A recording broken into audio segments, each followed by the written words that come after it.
Boa noite. Ele administra uma estrutura que cuida do destino de 6 milhões de brasileiros, algo assim como o estado de Pernambuco ou como muito país no nosso mundo. Ele também pretende capacitar, valorizar e incentivar o professor, mas também quer que o professor cobre a si mesmo mais como educador, porque acha que os alunos precisam ser seduzidos para a educação. Para discutir essas ideias e esse desafio, o Roda Viva entrevista esta noite Gabriel Chalita, o jovem secretário de Educação do Estado de São Paulo.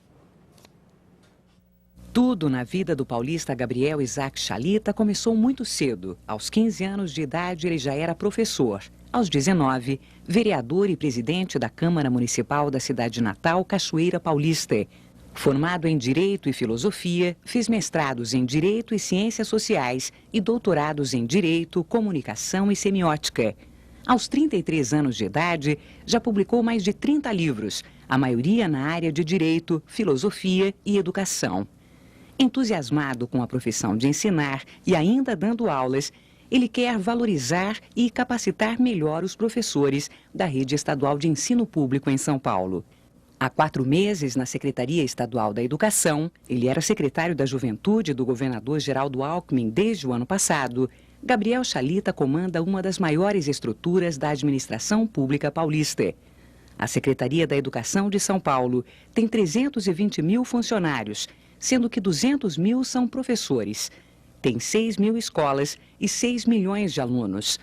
Um orçamento anual de 7 bilhões e meio de reais, quase o orçamento do estado de Pernambuco. Nessa estrutura toda, se não falta tamanho, também não faltam problemas. Ao assumir o cargo em maio último, o novo secretário anunciou prioridade ao combate à violência nas escolas. Anunciou programas de capacitação e motivação de professores e defendeu a progressão continuada como melhor forma de ensino hoje no mundo. Implantada em 1998, a progressão continuada, que é a aprovação automática de alunos no ensino fundamental, criou polêmica. Chegou a ser acusada de permitir a aprovação de alunos que aprendiam pouco ou quase nada. O secretário diz que o sistema é mal interpretado, precisa ser aperfeiçoado e ter o apoio do professor, que é a figura central desse processo. O professor precisa ter suas necessidades atendidas e precisa também mudar a forma de lidar com os jovens, motivar e seduzir os alunos para a educação. A escola pública, na visão de Gabriel Chalita, não deve ser mais a escola que só passa informação. Ela precisa ser formadora de cidadania, ensinar mais valores sociais aos alunos e dar a eles uma visão mais crítica do mundo. Para entrevistar o secretário da Educação, nós convidamos José Maria dos Santos, editor executivo do Jornal da Tarde, Mário Volpi, oficial de projetos do Fundo das Nações Unidas para a Infância, o Unicef Brasil, Âmbar de Barros, vice-presidente da ANDI, Agência de Notícias dos Direitos da Infância, Gabriela Atias, repórter especializada na cobertura de políticas públicas e investigação na área social, com foco na infância e na educação, José Cherki Fusari, professor e pesquisador da Faculdade de Educação da Universidade de São Paulo, a USP, e Gilberto Nascimento, colunista do Jornal Diário de São Paulo. O Roda Viva é transmitido em rede nacional para todos os estados brasileiros e também para Brasília. Você pode fazer perguntas, suas observações sobre o programa, fazer sua crítica, através do nosso telefone, do nosso e-mail e do nosso fax. O telefone está aí na tela, é o 11-252-6525. O fax, o 3874-3454. E o endereço na internet, rodaviva@tvcultura.com.br. Boa noite, secretário. Boa noite. O senhor tem um mandato, se o governador Alckmin não for reeleito, um mandato curto de secretário da Educação. Nesse período curto, o que o senhor imagina que dê para fazer? Qual seria assim? Tudo bem, eu vou sair da secretaria e vou deixar isso feito. Olha, eu acho que é uma série de questões que são importantes dentro desse conceito educacional de São Paulo, né? Talvez o mais importante dele seja a figura do educador. Quando a gente pensa nos números que foram apresentados agora, inclusive no Roda Viva, o tamanho que é a rede pública do Estado de São Paulo, a complexidade, as várias vocações de cada região do Estado de São Paulo, então a gente acaba encontrando diferentes alunos que vêm um pouco do tipo de família que tem em cada região, do tipo de problema que tem em cada região. Então, eu acho que o grande foco deve ser nessa formação do professor. não é a linha pedagógica, não é a visão educacional, nem o aspecto conceitual que determina a qualidade da sala de aula. O que determina é quem está na sala de aula, é o educador. Eu acho que o investimento que nós estamos fazendo, o investimento que esse governo está fazendo é enorme, e tudo que se investiu em termos de construção de escolas, construção de salas de aula, de equipamentos informacionais, de bibliotecas, de expansão de quadras cobertas, tudo isso é bastante importante. Agora, sem dúvida nenhuma, o que dá esse diferencial, o que forma uma rede melhor, o que transforma esses alunos, o que prepara melhor esse aluno é o papel dos educadores. Eu acho que essa é a primeira grande questão. A segunda é transformar essa escola cada vez mais uma escola cidadã, como um desafio mundial. Não uma escola que passe informações apenas, né? Que traga algum tipo de conteúdo para ser trabalhado com esse aluno, mas uma escola aberta para a comunidade, em que os pais participem, em que exista uma efetiva contribuição da comunidade escolar dentro dessa fundamentação da escola. E o terceiro, que era a segurança na escola, eu acho que é um programa que já vem dando certo. Nós abaixamos muito o índice de violência escolar, mas nós elegemos essas 3 prioridades por determinação do próprio governador para trabalhar nesse período desse ano. Nesse período do mês de julho, aliás, o senhor a Secretaria fez uma pesquisa junto aos professores. Já existe algum resultado parcial disso aí? Nós mandamos uma ampla pesquisa para analisar várias questões ligadas à educação, né? Progressão continuada, SARESP, os núcleos de capacitação, a questão da informática, como é que ele enxerga a rede na qual ele trabalha. E a gente está recebendo essas pesquisas de volta e tendo uma ampla participação dos professores nessas respostas, né? E aprendendo com isso. Eu acho que a rede que tem essa quantidade de professores e alguns que estão na rede há 20 anos, 30 anos, eles merecem respeito. Então, daí a nossa grande preocupação em democratizar essas decisões frente à Secretaria. O senhor quer dizer com isso que o governo, que a gestão da Rose Neubauer foi uma gestão autoritária, que não ouviu os professores? Eu acho que cada secretário tem um perfil, né? A Rose é uma técnica extraordinária e trouxe grandes avanços na educação do Estado de São Paulo. E priorizou algumas medidas, né? A questão da progressão continuada, eu acho que foi uma das grandes bandeiras que ela implementou na secretaria, que a gente concorda plenamente com essa bandeira. A questão da reorganização escolar. Secretário. A questão da reorganização escolar, né? Que dividia as escolas de 1ª a 4ª série e as outras da 5ª ao 3º ano. Um grande trabalho de organização da merenda escolar, 9 mil, quase 10 mil salas, aliás, de aula foram construídas nesse período, o investimento de descentralização da escola, questão do repasse do dinheiro para a PM, que foi inaugurado em 95, com repasse de 45 milhões. O ano passado se repassou 180 milhões de reais para as APMs, né? Isso dando uma cara de uma descentralização da educação. Eu acho que a gente vem com uma outra postura agora, mais nessa questão humana, educativa, né? O senhor acha que 8 meses dá tempo? Porque eu fico me perguntando como o senhor é professor, foi professor e sabe que as mudanças no sistema são muito difíceis e lentas. O que o senhor vai poder fazer em 8 meses que a administração anterior não fez em 7 anos?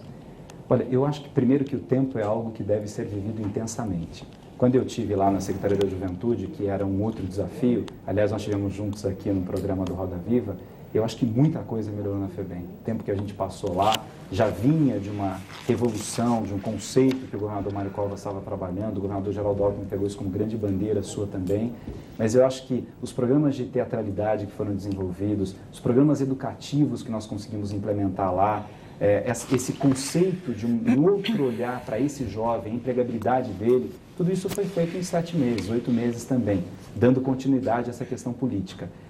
Então, eu acho que o tempo, ele faz com que a gente possa desenvolver projetos bastante interessantes. Recuperar a autoestima do professor começa com uma teleconferência que atinge a rede toda, com visitas às diretorias regionais, com um canal imediato de comunicação. E acho que esses 7 anos não foram perdidos para a educação, muito pelo contrário. Acho que São Paulo conseguiu se reestruturar, a questão da quantidade dos alunos na sala de aula, os índices mostram qual era a porcentagem de jovens que nós tínhamos na escola e qual é a porcentagem que a gente tem hoje. Quer dizer, você ter hoje 99,6% das crianças na escola, isso é algo considerável.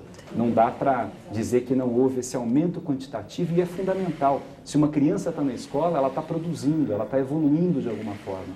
Eu acho que agora, secretário, essa sua atitude mais conciliadora do que a da sua antecessora, o senhor tem feito reuniões com muitas pessoas, inclusive pais, de uma certa forma não facilita a reeleição do governador Geraldo Alckmin?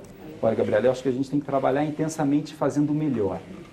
Quando a gente visita essas diretorias regionais, isso eu acho que é alguma coisa interessante, naquele plano de segurança, quando se falou muito na questão da polícia na porta da escola, dos zeladores, né, da contratação de vigias, desta melhoria do espaço, eu insistia muito que se o educador mudasse a postura, ele conseguiria diminuir o índice de violência, né? E foi o que nós mais investimos nesse período, essa questão da teleconferência, das capacitações nas diretorias regionais. E eu sinto que a rede tem tido uma receptividade ótima. A gente não tem tido nenhum tipo de problema com as entidades de classe ligadas ao magistério, educação, e tem sido muito interessante esse contato por tudo aquilo que a gente está vendo que acontece nas escolas. Às vezes a gente pega alguns casos isolados, né? Ah, tal escola tem um problema alto de analfabetismo, tal escola o professor bateu no aluno, tal escola... Aí você pega uma outra escola que eles estão aprendendo ópera, outra escola que o coral é fantástico, outra escola que está numa periferia, ela foi toda reconstruída pela comunidade. E se não sair da secretaria para visitar isso, não se entende a educação do Estado de São Paulo. Não, veja, eu fiquei pensando assim, a gestão anterior foi uma gestão muito técnica, a rede teve muitos avanços, falta um monte, mas a rede avançou muito, progressão continuada, o fato de a reorganização da rede, enfim. Agora, foi uma gestão que teve muitos problemas de comunicação com os professores, uma gestão que teve muitas greves, que enfrentou problemas diversos, assim, de toda a natureza nessa coisa da educação. E agora, há poucos meses da eleição, veio o senhor, que é muito mais dócil, que é muito mais gentil, que é muito mais elegante com as professoras. Eu fiquei pensando, será que não tem um fundo eleitoreiro em toda essa mudança de postura da secretaria? Olha, eu acho assim, quer dizer, o governador Geraldo Alckmin está há pouco tempo governando o Estado de São Paulo. E um governador, ele tem que colocar as pessoas à sua confiança. Eu conheço o governador há muito tempo, né? Sempre tive o maior respeito por ele, desde a época em que ele era deputado estadual, deputado federal. Quando eu, aliás, era professor da rede pública, convidei para ele dar uma palestra na escola. E aí nasceu uma amizade, um respeito. E logo que ele assumiu, ele me convidou para ir para a Secretaria da Juventude. Também não é pensando em questões eleitoreiras, isso era ano passado, né? Então, você está formando a Secretaria da Juventude. E ele conheceu um jovem que ele achava que tinha perfil para ir para lá. Quando a professora Rose resolveu se afastar na eventualidade de uma candidatura, eu acho que ele foi buscar alguém que tinha um perfil próximo ao perfil dele. Alguém que comungava dos mesmos ideais, dos mesmos objetivos em termos de educação, né? Secretário, em relação à metodologia, o senhor relativizou um pouquinho a importância da metodologia, focalizando a questão do professor como principal agente dos processos educativos. Entretanto, se a gente for considerar aí o debate público hoje sobre a forma de ensinar, as discussões sobre teorias de conhecimento, sobre os processos de ensino-aprendizagem, tem um super debate até quase que massificado aí sobre a importância do construtivismo, da participação do indivíduo na geração do saber. E o Brasil é até um dos países que produziu mais essa discussão da pedagogia do oprimido através do Paulo Freire. E o que me chama a atenção é que todos os processos educativos que se levam adiante nos sistemas de ensinos públicos, em geral, e aqui no estado de São Paulo o senhor acaba de repetir isso, ele está muito fundamentado na sala de aula, em construir sala de aulas, em ter equipamentos, em ter o professor. Então, me parece que essa base, saliva, giz e quadro verde, que as pessoas insistem em dizer que é negro, mas é verde, né? Continua sendo a base dos sistemas de educação. Quer dizer, não tá colocada essa questão da metodologia aqui para a Secretaria de Educação do Estado de São Paulo. Quer dizer, é apenas uma capacitação de professores ou é a necessidade de mudar o processo, a relação que existe entre o educador e o educando? Olha, é muito interessante o que você coloca, Mário. Eu acho assim, se a gente pegar as grandes teorias educacionais contemporâneas, né, houve um tempo em que nós tivemos algumas revoluções nessa questão, alguns conceitos novos que surgiram, a questão da vinda do construtivismo, o socio-interacionismo com Vygotsky. Hoje a gente tem assim algumas linhas, você pega Philippe Renaud, né, que é um suíço que está fazendo um trabalho enorme com essas habilidades múltiplas do professor. O Hernandes na Espanha, que também tem conceitos interessantes com essa metodologia de projetos, com esses novos enfoques educativos. O Edgar Morin trabalhando essas teorias complexas. Todos eles, em linhas diversas, vão focalizar no educador. Não que a sala de aula seja a única alternativa educativa, mas à medida que você está discutindo o socio-interacionismo, em que, por exemplo, você vai numa cidade do interior em que há um circo na cidade e pega fogo no circo. E aí o professor preparou uma aula de ciências, ele não quer falar sobre o fogo do circo. O sócio-interacionismo diria, aproveite essas experiências do cotidiano e traga para a sala de aula. A gente pega Morin falando, por exemplo, como é que você vai estudar o saber de forma compartimentalizada? Você está lá estudando várias questões estanques que não dialogam, não conversam. Mas quem faz o diálogo? Quem educa? Então você tem opções educativas, você tem olhares educativos de uma visão do século XXI, em que precisa essa formação, aquilo que diz o artigo 205 da Constituição Federal. Você precisa preparar o ser humano, preparar o cidadão e preparar alguém para o mercado de trabalho. Mas o senhor não Agora, acha que quem opera isso é o educador. Mas é um educador numa comunidade educativa, Claro. que tem um diretor, que tem um coordenador pedagógico, que tem um professor. Com Quer dizer, certeza. essa estrutura... É a família dialogando junto, Mas né? essa estrutura não está em questão? Quer dizer, é essa estrutura mesmo? É uma sala de aula, uma escola isolada, na maioria das vezes, das demais políticas. Quer dizer, aí você tem fome, a escola dá merenda. Aí você tem violência, a escola combate a violência. Aí você tem deficiência visual, a escola distribui óculos. Quer dizer, quando a escola vai fazer o processo inverso, ao invés de ser aquela que vai resolver os problemas da sociedade, é aquela escola cidadã que você referia no início, que é aquela que vai ajudar a comunidade a resolver os seus problemas, mas provocando as demais políticas públicas, convocando as demais políticas públicas e atuando de uma forma integrada. Eu gostaria de entender um pouco como é que a estrutura da política de educação do Estado pensa essa perspectiva. Eu acredito que é o seguinte... intervir um pouco nessa questão, que eu acho que está em jogo a questão da concepção de educação e concepção de escola. Qual é a função social da escola no mundo contemporâneo, na sociedade brasileira contemporânea, né? Eu acho que essa concepção ela é extremamente importante, sob o ponto de vista político, sob o ponto de vista pedagógico, na orientação de uma política educacional, seja da nação, do Estado, do município, não é? Porque é muito ambígua essa complexidade. Por exemplo, a escola é muito vista ainda como redentora da humanidade, não é? Então, falta óculos, você dá óculos, falta comida, você dá merenda. E, na conjuntura atual, nós precisamos recuperar a essencialidade. Qual seria, na sua opinião, essa essencialidade do papel da escola? Tendo em vista cidadania, formação para a criticidade, para um exercício de intervenção na realidade. Como é que o senhor veria essa questão? Eu queria fazer uma rápida análise desse processo evolutivo do conceito de escola, já que se fala em concepção educativa, né? Mas se a gente pegar um pouco a origem dessa discussão de autonomia, lá na Grécia, com Sócrates, eu acho que é um exemplo bastante interessante, quando ele dá o exemplo da mãe dele como parteira, e dizia que a dona Fenarita, que era parteira, ela não fazia uma criança, ela ajudava a criança a vir ao mundo, porque o processo educativo é um processo de gestação, de você fazer com que o ser humano tenha a capacidade de auto-se governar. Esse era o grande conceito que nascia dessa cidadania na visão socrática. Se a gente vai para a academia platônica, né, os discursos, né, embora aquele caminho hiperurânico, o mundo das ideias, mas a discussão de Platão, quando ele passava até pelos conceitos de amor da época, o amor eros, que era o amor carnal, o amor sexual, o amor fátrias, o amor companheiro, e o amor ágape, que era o amor pela humanidade, ele dizia que era preciso trabalhar na academia esta habilidade das pessoas de enxergarem o mundo por meio daquilo que elas aprendiam. Quando a gente vai para Aristóteles, na Ética Nicômaco, que ele está escrevendo para o filho dele, que é um tratado sobre felicidade, ele está tratando exatamente sobre uma educação que ele comparava com a medicina e dizia que o médico precisa conhecer cada um dos seus pacientes antes de dar o medicamento e o educador deveria fazer isso com o seu educando também. A gente dá um pulinho na Idade Média e pega a escola de Carlos Magno, a escola de Abelardo, as discussões éticas que geravam de uma escola crítica e significativa. Os temas que estavam sendo tratados na escola eram temas do cotidiano e isso dava essa visão dinâmica da escola, né?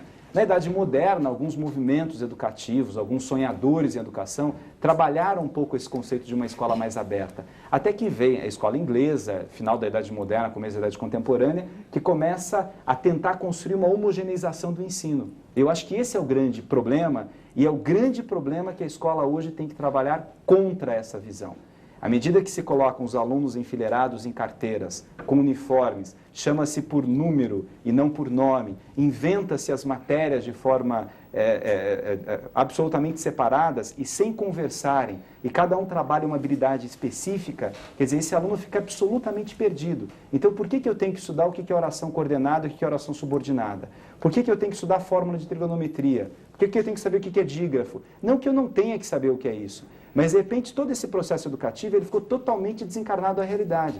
Aí a discussão da pedagogia da autonomia do Paulo Freire. Eu estou inserido numa sociedade com uma série de valores instrumentais na sociedade contemporânea. Eu estou vivendo numa época em que o aluno que está com 6 ou 7 anos de idade, começando a chegar no ensino fundamental, já assistiu 5 mil horas de televisão e eu estou discutindo que é patanada. Então, não é significativo esse tipo de aprendizagem para ele. Agora, isso exige, primeiro, uma postura de que tipo de aluno nós queremos formar, que tipo de escola a gente quer formar, e depois como atingir esse ideal. Aí que passa pelo educador. E o educador não é só o professor, é o funcionário da escola, é o diretor da escola, é a visão que esse diretor da escola tem. Como é que eu trabalho com a questão da inclusão dentro dessa escola? Agora, como é que... É uma fantástica problemática, né? Agora, como é que coloca essa problemática numa estrutura que tem 230 mil professores, 6 milhões de alunos, 6 mil escolas, em que necessariamente a uniformização, a padronização, a verificação de algum tipo de aprendizado tem que acontecer, tem que verificar se o professor foi lá, se faltou, se não faltou, se a carteira tem carteira, se a mesa tem mesa. Quer dizer, continuando o que o Paulo fala, desculpa, Gilberto, veja só, você costuma falar muito que os alunos são, frase sua, diamante a ser lapidado e que a saída da educação é pelo afeto. A minha pergunta é, como se transformar isso em política pública? Quer dizer, como fazer o afeto... Como é que lapida em massa? Como operacionalizar? Como operacionaliza isso concretamente? Eu queria só complementar, então, para complicar um pouquinho mais, dentro dessa estrutura, o Diário de São Paulo publicou ontem uma reportagem que tem escolas, são escolas rurais, é verdade, mas inclusive na região onde o senhor nasceu, na região onde mora o governador também, tem professor que é obrigado a fazer faxina e ainda fazer a merenda dentro da escola, né? E na questão, complicando aí também um pouquinho mais, a questão da progressão continuada, nós fizemos reportagem mostrando casos de alunos matriculados na 6ª, 7ª série, não era que não entendiam um pouco não, completamente analfabetos, completamente, não liam nada, absolutamente nada. E eu queria saber o que se conseguiu fazer concretamente para se mudar essa realidade. Então, e como é que se consegue... trabalhar os dois temas, né? Essa primeira questão de como é que a gente coloca isso na prática, eu acho que são desafios, né? É um processo. Esse governo investiu profundamente nessa questão da infraestrutura, o que era algo importante, você acabar com filas na porta de escola, resolver o problema de vagas e tal. Aí a gente vai para a linha da educação afetiva, né? E que um dia um jornalista até perguntou, não, essa coisa que o senhor inventou de educação afetiva, isso era de Sócrates também. Sócrates que falava que passava informação de muitas formas, mas educar você tinha que tocar na alma desse educando. E você conseguia recuperar esse aluno. E eu fui professor de escola pública e vi isso na prática, como é que é fácil você burilar, você trabalhar, você lapidar, melhor dizendo, esse aluno, valorizando, olhando para ele. É fácil, é fácil. À medida que você vai desarmado para a sala de aula, desarmado psicologicamente, você não vai com síndrome de autoridade, de que o professor está em cima, né, de um tabuleiro e o aluno está lá embaixo, que o aluno está ali para te agredir. Porque quando o professor está com baixa autoestima, ele entra na sala, o aluno está fazendo assim, ele acha que é contra ele. O aluno às vezes tem tique nervoso e ele para a aula porque acha que o aluno está querendo aborrecê-lo, né? Secretário, então, a gente... deixa eu só concluir a ideia. Então, quando esse professor ele vai desarmado e ele está envolvido dentro desse processo, ele acaba conseguindo realizar aquilo que é o milagre da educação. De passar informação, de passar conteúdo, de repente não ter a preocupação de que, olha, vou fazer com que os meus alunos sejam especialistas em toda essa questão que eu preciso passar para ele, mas eu vou passar valores para esse aluno. Se um professor começa a passar postura, valor, ele olha no olho do aluno. Olha, eu repito que essa diminuição do índice de violência nas escolas deve-se muito a essa nova visão de um trabalho que o professor está tendo na sala de aula.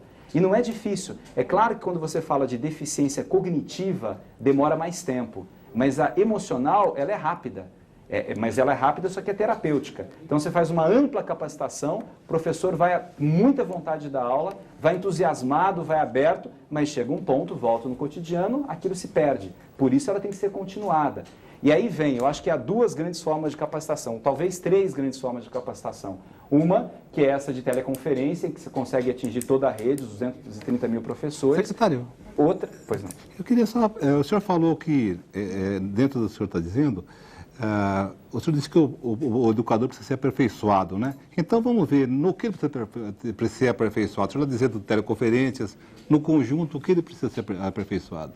Exatamente. E para falar do que ele precisa ser aperfeiçoado, vamos pegar a sua colocação da progressão continuada também. Né? Que dentro dessa estrutura precária, como é que se consegue tudo isso? Eu resumo. A progressão continuada nos países em que ela foi colocada, ela deu trabalho sempre, porque ela trabalha com um mito que é o professor, de poder.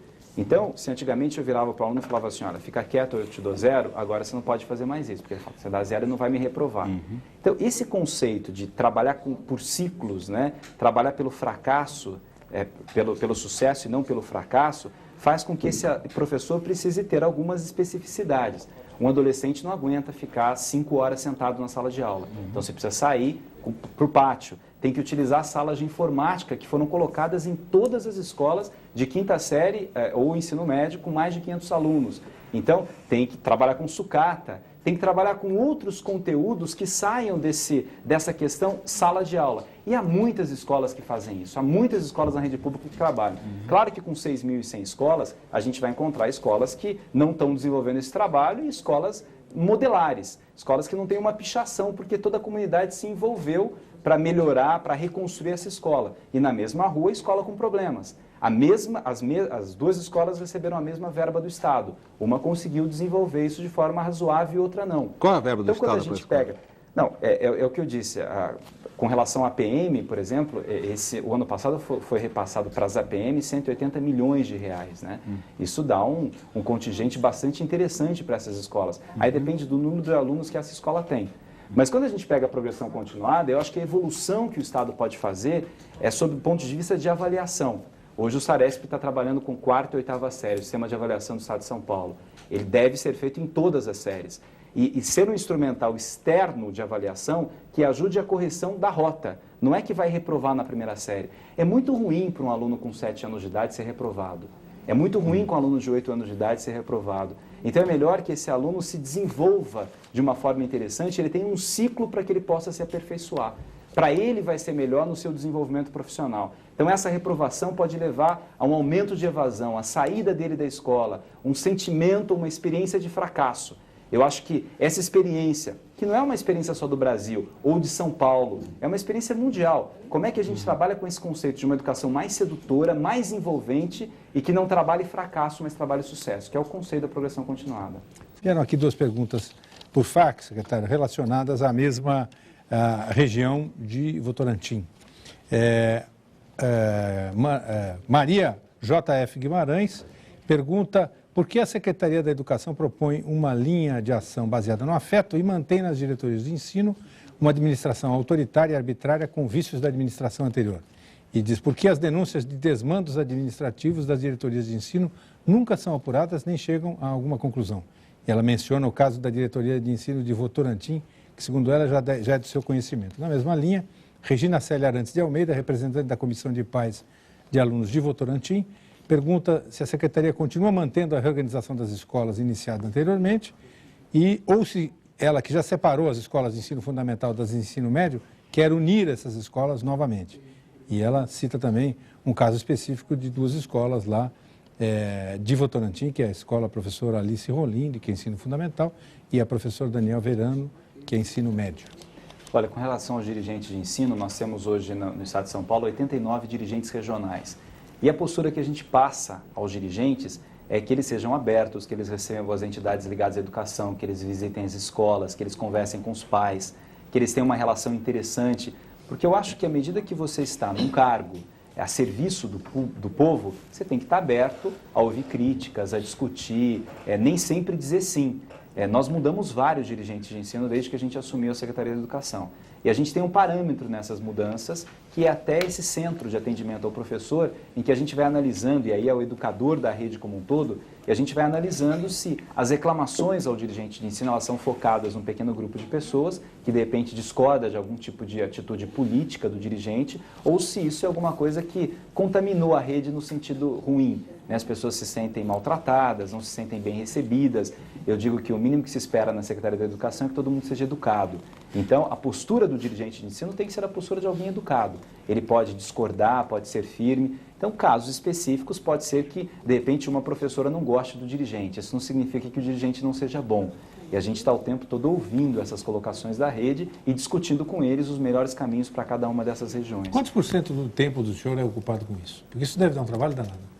Eu tenho viajado muito, né? Visitado muito as diretorias regionais, até nesse plano de segurança. Uma das grandes questões que a gente colocou é visitar a região, poder discutir a respeito da política educacional que a gente acredita e dessa nova postura que deve ter o educador dentro da sala de aula, que é uma postura que o mundo leva a essa conclusão dessa formação diferenciada que um professor tem que ter, de alguém que não pare de estudar, não pare de se desenvolver. Agora, problemas a gente tem o tempo todo. Eu acho que quem está num cargo como esse tem que estar aberto a ouvir críticas, ter a humildade de corrigir aquilo que pode estar dando errado e, de repente, alguma coisa que deu certo há 2 anos, hoje não dá certo. Que deu certo há 1 ano, hoje não dá certo. Mas, efetivamente, o senhor vai continuar com o processo de municipalização?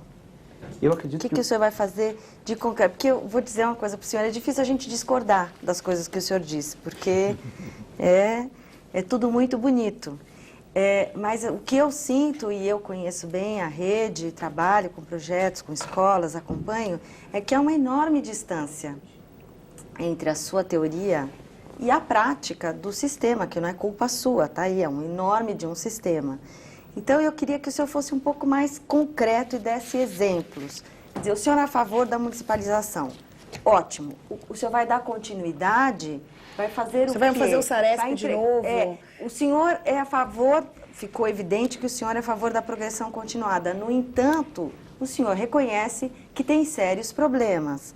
E os próprios professores ouvidos em pesquisa, estes professores com os quais, felizmente, o senhor disse que não tem nenhum problema, que é um milagre, porque a administração anterior tinha inúmeros problemas que inclusive foram por causa da progressão continuada, assim, que eles não gostavam. Os professores detestam, muitos, a progressão continuada. Então, o senhor não tem problemas com eles e o senhor gosta da progressão continuada e os alunos continuam chegando à 5ª série sem ler e escrever. Quer dizer, o que de concreto o senhor vai fazer para aprimorar? Se é que o senhor gosta do sistema. Na mesma linha, eu acho que quando, na valorização, por exemplo, é preciso ouvir a rede. Uma das queixas que nós escutamos ao longo desses 7 anos, mas queixas absurdas da rede, era que os professores não eram ouvidos, os diretores não eram ouvidos, os coordenadores não eram ouvidos. Eu acho importantíssimo quando o senhor coloca que é importante ouvir. Agora, de concreto, na linha do concreto, quer dizer, como que é possível, o que está sendo feito para de fato, porque eles reclamam muito que as decisões são centralizadas e a execução descentralizada. Cabe à rede sempre, eternamente executora.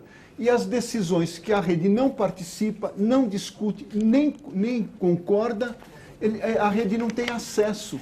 Como, então, concretizar? Como que é viabilizar isso? Então, vamos lá no concreto. O que o senhor está pensando para fazer Olha, com essas crianças que vão ser promovidas e que precisam, evidentemente, de um reforço, de um trabalho extra? O que nós já estamos fazendo?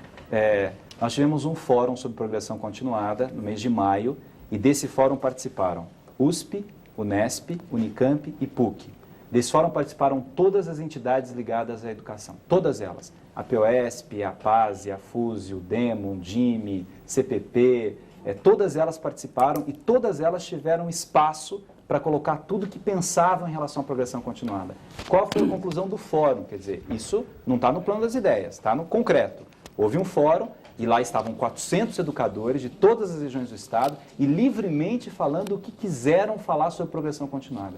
Nenhuma entidade da educação, nem a POSP, que é a entidade dos professores, e o CPP, as duas, discordou de que a progressão continuada é o melhor sistema de ensino que pode ser desenvolvido no estado de São Paulo, no Brasil ou no mundo. Trabalho com ciclo.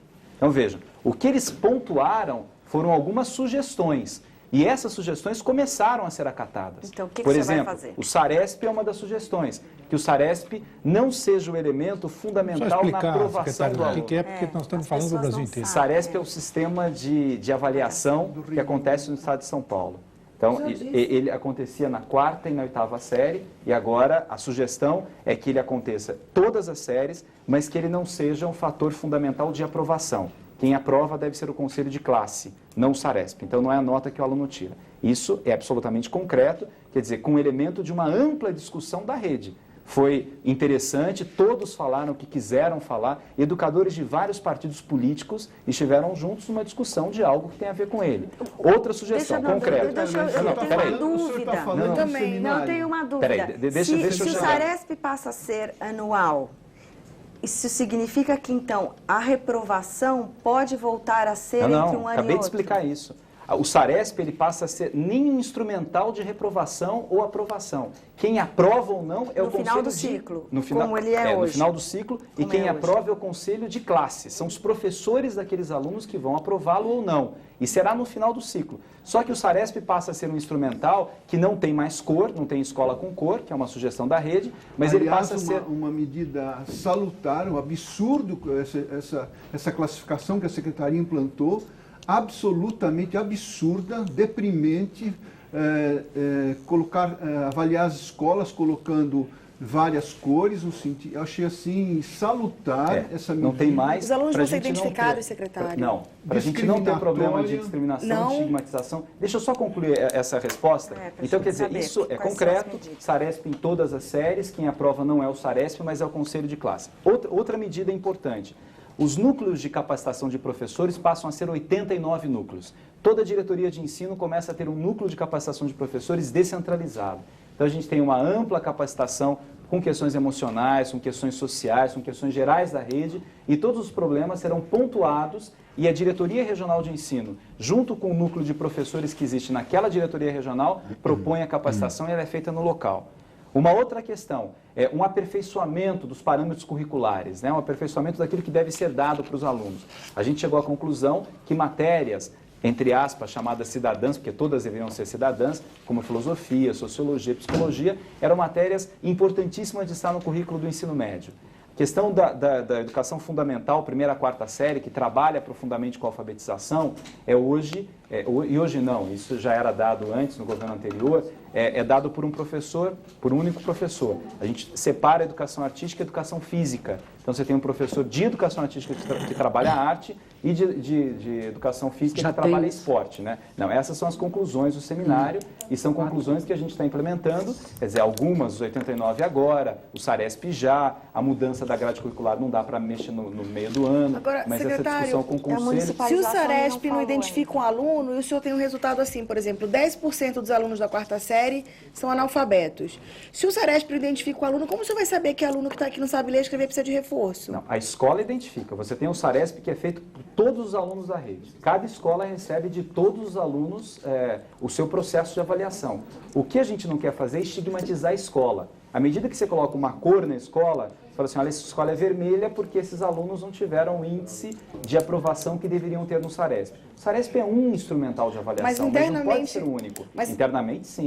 A professora vai saber, o aluno João, Maria e José não sabem ler e escrever. Exatamente. Aluno por aluno. Mas aí é o conselho de classe que vai trabalhar. Você chega a uma sala e fala assim, olha, nessa sala você tem 10 alunos com problema de alfabetização. Aí você vai ver o perfil dos alunos. Olha, mas a gente está num conceito de educação inclusiva. A gente está querendo trazer alunos com síndrome de Down, alunos com deficiência visual, deficiência auditiva, alunos com qualquer tipo de problema, enfim, necessidade especial para essa mesma sala de aula. Então, de repente, esse aluno que não consegue desenvolver a sua habilidade cognitiva, ele está desenvolvendo a social. E é ótimo. É melhor ele estar na mesma sala de aula e não ser segregado, mesmo que ele não saiba de cor os nomes dos rios. Mas a escola é outra, mas né? a escola vai esperar um ano para saber que o garoto não está aprendendo, é isso? Não. O SARESP é um instrumento de avaliação. Tá. Você tem avaliação todo dia. Agora, o conceito da progressão continuada é uma avaliação diária. O contato do professor com o aluno é um contato de avaliação. Mas quais são? Porque está se falando aqui em índices altos, né, de adolescentes que têm 10, 11 anos, que estão 4, 5 anos na escola e ainda não aprenderam a ler e escrever. Quais são as medidas que se vão tomar? Uma coisa importante que nós estamos trabalhando na educação, porque às vezes vem o caso, a pergunta do Gilberto. Lá em Pindamonhangaba tem o problema da escola rural. Esse é um tipo de colocação que para a rede não interessa tanto. Para a rede o que interessa é o seguinte, temos 6.100 escolas. Se você quiser, no seu jornal, fazer uma reportagem com uma escola, sempre você vai achar uma escola com problema. Mas tem a preocupação não é... cerca de 800 escolas nessa você tem 800 escolas com escolas rurais, mas não em 800 escolas que... Veja, mas você vai numa cidade, você tem tipo 12 alunos na escola rural, como é que você resolve? Às vezes, né, você chega, os pais desse aluno não querem que ele vá estudar numa outra escola em hipótese nenhuma. Você tem 12 alunos naquele local. Quer dizer, você vai colocar o quê? 4 professores para 12 alunos? O Estado não aguenta isso. Se for fazer isso em todas as regiões rurais, então você prepara esse professor para que ele tenha habilidades múltiplas para trabalhar com esse tipo de aluno. Aliás, quem deveria assumir esse aluno deveria ser a prefeitura, não o Estado. Então, Primeira, voltamos quarta série, a para a responsabilidade da municipalização. Mas de qualquer maneira, Como o senhor vai fazer? mas de qualquer maneira, um professor que é obrigado a fazer merenda, fazer faxina, ele consegue depois Se ele tem 12 caminhar em alunos, ele busca lá consegue. Se ele tem de uma escola ideal, de uma escola... Veja que a resposta do professor é, às vezes os pais me ajudam a fazer. E eu acho que não há crime nisso, não. Eu acho que a gente tem professores valorosos na rede e, de repente, ele está com 12 alunos, é uma região absolutamente carente, você não tem outros funcionários e ele vai dar o máximo dele para fazer um bom trabalho. Às vezes, a gente tem uma visão assim, é a escola que vai lá e pega uma escola construída como uma escola de lata. Então, o Estado não tem nenhuma escola de container, diferentemente daquilo que foi mostrado, que havia na Prefeitura de São Paulo. No Estado de São Paulo não tem nenhuma, mas tem uma escola de lata específica numa área invadida, que foi invadida. Quer dizer, não tem onde construir escola. Aí você chega e faz uma reportagem naquela escola. Aí você, deixa eu concluir, você quer retirar aquela escola. Chega o pai daquela comunidade, a mãe daquela comunidade, eu não quero que retire a escola, porque meu filho vai ter que ir 1 quilômetro adiante. E não há outro terreno para construir. Então, às vezes, a gente não pode ter uma visão simplista. Agora, eu vou em tal lugar, vejo um problema e acho que a rede Mas eu toda vejo tem ouvir esse do problema. senhor, o senhor falou, um Estado que tem o recurso que tem, as condições que tem, são 7 bilhões, não deveria ter escola de lata, não deveria ter escola, por exemplo, nessas condições. Então, como você resolveria o problema? Você tem uma favela que foi totalmente invadida, uma área de manancial, foi totalmente ocupada. Nesse caso, uma favela. O que você vai fazer? Você não Mas tem são nem os a casos de Talvez o permissão para transporte construção ali, escolar sei seja lá, uma boa né? solução. Vai Transporte convencer os escolar- pais do transporte escolar. Bom, mas porque a aí gente cabe- coloca os pais para isso. Mas não pode ser uma medida impositiva, Gabriela. Você chega numa região de uma favela, de periferia, e aí você precisa ouvir aquela comunidade. E há um tempo de amadurecimento dessa visão educacional. Não é assim, olha, vou fechar essa escola e colocar um ônibus. Séria. Eu gostei de ouvir, não pode ser uma medida impositiva. Mas aí são 2 pesos e 2 medidas, porque a gente tem um repertório de avaliação da Secretaria de Educação. Quando convém, não tem que ouvir nada, implanta-se, como foi o caso de alguns aspectos da reforma, né? Em outras situações, então, não, agora nós vamos ouvir. Então, é muito contraditório essa política, assim, quando convém, ouve, quando não convém, não ouve. E me preocupa a questão da inclusão, porque eu sou favorável à inclusão, eu acho um avanço a inclusão, mas quando a gente pensa assim, colocar na escola um aluno com deficiência visual, com deficiência auditiva, eu tenho clareza que eu tenho quilometragem de escola pública, eu acho isso interessante, uma tese oportuna, mas me preocupa as condições objetivas de trabalho, de formação inicial, de formação em serviço, de carreira, de salário. Me preocupa que professor que vai lidar bem com essa criança, no caso, por exemplo, com 35, 40 ou 45 alunos em sala de aula. Então, são questões que afligem o professorado no estado de São Paulo, que é o estado de ponta aí, que o Brasil inteiro está assistindo a gente nesse momento. Tem mais uma coisa aí, por exemplo, você fala das comunidades, né? Vou lhe dar um exemplo de Paraisópolis, porque é um exemplo emblemático, né? De falta de espaço, as escolas são complicadas. E lhe digo mais, assim, eu estou muito acostumada a ouvir comunidade e conversar em diversas. O senhor acredita que uma comunidade que, se eu for lá propor para eles, aqui não há escola, mas vai ter um ônibus escolar, que a mãe sabe quem é o motorista, que a mãe sabe onde o ônibus vai chegar, vai levar o seu filho para daqui a 2 quilômetros, ele lhe mostra para uma escola de qualidade, e que o seu filho vai efetivamente estudar e aprender, vai dizer não? Eu nunca ouvi essa situação. Vai dizer não. Não vai, dizer, secretário. ele vai chegar e vai mostrar a casa dele e falar assim, olha, essa escola que estão dizendo que é de lata é muito melhor do que a minha casa. E aqui meu filho sai, eu estou vendo ele chegar na escola, ele volta para a escola e eu não quero que ele saia de perto de mim. Secretário, o que o senhor viu até hoje dizer, falando de transportes, assim, que ninguém sabia que horas o ônibus chegava. São pequenas questões. Para onde o ônibus ia, se era seguro ou não era. Porque as famílias pobres também se preocupam com seus filhos. Eles moram na favela, mas ali para eles é um lugar seguro. É bom que se diga. Claro. Para eles aquilo é referencial de segurança. Por isso eles querem que ele fique ali. Mas, secretário, faça essa experiência, lhe sugiro. Ofereça um ônibus de qualidade e veja se vocês não preferem uma escola melhor. Nós estamos destruindo e demolindo várias dessas escolas. Estamos tentando acabar com elas mesmo. Mas onde a gente não localiza, e às vezes a distância é de 1 quilômetro, não, a gente vai construir lá, vocês vão escolher juntos o terreno. E existe essa resistência. Eu acho que não tem que brigar. Eu acho que você tem que convencer, tem que unir, tem que integrar, e essa comunidade aos poucos vai sendo convencida disso. O processo educacional, no meu conceito, não pode ser impositivo. Com relação à municipalização, eu acho Obrigada. assim, é muito difícil alguém ser contrário à municipalização, O que conceito o senhor de vai municipalização. fazer? Como é que o o que eu senhor vou vai fazer é dar fazer? continuidade ao programa de municipalização. Qual a sua meta até o Eu final acho do que ano? essa questão da municipalização, primeiro ela passa por um conceito bastante interessante, que nenhum município é obrigado a municipalizar. Ele tem uma ampla discussão na Câmara Municipal. Então, a Câmara Municipal que discute com a comunidade se ela deve municipalizar ou se não deve municipalizar. Quais são os instrumentais complicados, porque aí você tem cidades e cidades, tem problemas e problemas com relação à municipalização. A meta, não dá para falar em meta esse ano, porque a gente está proibido de municipalizar no período eleitoral, porque é um tipo de convênio assinado Você com a não vai poder prefeitura. fazer nada até o final do ano. Mas a meta é implementar principalmente esse conceito de passar para o município a educação fundamental. Se a gente consegue passar de 1ª a 4ª série e o Estado cuida mais da escola de jovem, você tem uma cara bastante definida do tipo de trabalho que a escola vai desenvolver. E o conceito de reorganização, que aliás um telespectador havia perguntado, ele é correto. Você colocar uma escola de criança, 1ª a 4ª série, e uma escola que vai de 5ª série ao ensino médio, é muito mais fácil de se trabalhar. O tipo de quadra, o tipo de sanitário, o tipo de instrumentos de trabalho, de material pedagógico da escola de 1ª a 4ª série, é diferente da escola de 5ª série à escola do ensino médio. Hoje as novas escolas já são construídas dessa forma. Então eu acho que o grande trabalho de reestruturação e reorganização da rede já foi feito com relação a isso. Aí não é meta de dar continuidade, é meta das novas escolas que estão sendo construídas, serem construídas respeitando essa visão. Olha, escola de criança, 1ª a 4ª série, preferencialmente cuidada pelo município, escola de 5ª série, a 8ª série, ensino médio. Deixa eu pegar um gancho que eu jovem. tenho interesse, então, que eu acho que faz sentido isso que o senhor está dizendo.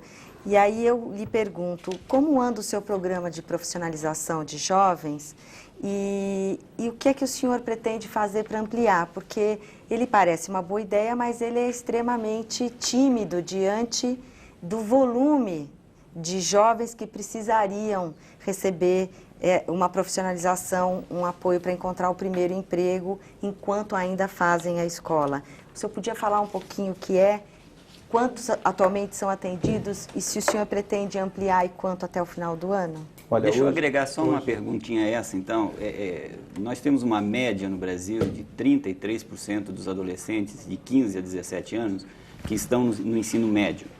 Deviam ser pelo menos 90%, né? E o Estado de São Paulo, embora tenha índices melhores do que os demais estados do país, tem índices também muito baixos de adolescentes entre 15 e 17 anos que estão no ensino médio. Saltou de 70% para 94% em 8 anos. 94%? Não. Adolescentes de 15 a 17 anos no ensino médio, no ensino médio, eu não tenho o dado preciso, agora não vou inventar um dado, mas em torno, menos de 50%, com certeza. Tá? Então, tem um problema de defasagem na relação série-idade, que é um problema nacional, que é um problema da qualidade do ensino. A Âmbar levanta a questão da profissionalização. Queria entender como a política estadual de educação está pensando no garoto que tem 15 anos e está na 4ª série, que são mais do que a gente imagina. Então, a profissionalização, por muito tempo, foi tratada como 53% no Brasil. 53%. Que estão abaixo da série que deveriam estar. Tem 15 anos e estão na 4ª série. Mas o dado é diferente. Adolescentes de 15 a 17 anos matriculados no ensino médio. 53%. Isso, é menos de 53%, são 33%. É menos no nível Mas, enfim, nacional, voltamos aqui ao tema do adolescente de baixa renda e baixa escolaridade, da importância da profissionalização, como a política de educação está tentando responder a esse problema, que é um problema nacional. Olha, eu acho assim, são duas perguntas ali, números, objetivos. Você gosta de números, né? Não, eu gosto de pé no chão, assim, porque a teoria... Mas precisa das duas coisas. Se você não tem sonho, a educação não existe. Se você não tem capacidade de olhar para o horizonte e falar assim, olha, preciso tocar na alma desse pessoal, preciso trabalhar com a sua relação familiar, preciso trazer os pais para estarem em coral de pais e filhos, em curso de violão de pais e filhos e passeio ciclístico. São detalhes tão pequenos, mas isso fazem a educação. Às vezes não é só os números que fazem. Os números estão a nosso favor. Eu acho que o investimento que está sendo feito, do ponto de vista quantitativo, é enorme, mas a questão da qualidade passa por um aspecto, às vezes, que transcende a questão numérica. Mas com relação ao programa Profissão, hoje tem 50 mil jovens no estado de São Paulo, só na Secretaria da Educação, trabalhando com a questão do programa Profissão, do projeto Profissão, Conta um pouquinho que trabalha com várias áreas, desde turismo, informática, tecnologia, teatro. Então, esse jovem fica durante um ano fazendo um tipo de trabalho que é uma profissionalização e é um auxílio para que, além do ensino médio, ele tenha um primeiro empurrão para o seu mercado de trabalho. Ele vai para o ensino médio de tarde ou de noite, por exemplo, e aí ele recebe uma capacitação em uma área num outro turno, é isso? Na mesma escola ou em outro lugar? Pode ser na mesma escola, pode ser outro lugar. Aí é uma parceria com a Fundação Paula Souza, com o SESI, com o SENAC. Depende do curso que é oferecido. Eles são encaminhados para diferentes lugares. Eles são encaminhados para esses diferentes lugares. Em alguns locais, dependendo, acontece na própria escola. Alguns cursos são no período contrário o dia todo, quer dizer, todos os dias da semana. Outros 3 vezes por semana, 2 vezes por semana. E esse aluno recebe uma bolsa para fazer esse curso? Não. Ele não recebe nenhum recurso, ele só recebe o acesso a... Exatamente. E ele não paga nada por isso. Ele não paga nada, ele tem um instrumental a mais. E são 50 mil hoje? São 50 mil. E o senhor pretende ampliar?